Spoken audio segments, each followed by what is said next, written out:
And so it was said that the world into which Emmanuel was born was a cold and dark place. And I know that here in this sanctuary, for some, it is still being experienced as cold and dark. Some of you are greatly troubled. Maybe relationships that aren't life-giving.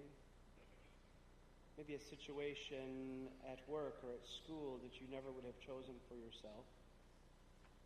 Maybe a diagnosis or an intense period of grief.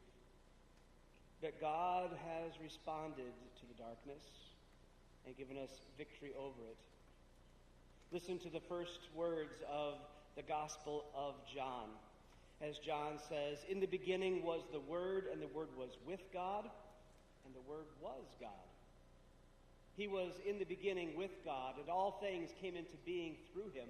Without him, not one thing came into being. What has come into being in him was life. And the life was the light of all people. Light shines in the darkness, and the darkness did not overcome it." And so we light our final candle, the Christ candle. O come, Emmanuel. Praise be to God. God is with us. And so we are reminded that Jesus, who came into the world to be the light, encouraged all of us to be a bright, shining light for a world that needs it. Like a beacon up on a hill, a bright, shining light. Let nothing put out that light. And so we have an opportunity tonight to allow that light to shine in and through us. And so from the Christ candle, we bring great light to this world. I invite our ushers to come forward.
And so it may have come to us on a silent night, but we must not allow ourselves to be silent. We have news that is far too joyous to keep to ourselves. We need to shout it from the mountaintops. And so I invite you to carefully stand where you are as you are able and to lift high your flame. And let's sing with the triumphant tone, "Joy to the World."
I invite you to see the light of Christ in the faces of your brothers and sisters. And even though we are forced to extinguish these candles, let us never stop shining brightly out into a world that continues to need the light of Christ to shine. May God bless all of you. Merry Christmas, and may you have a blessed New Year.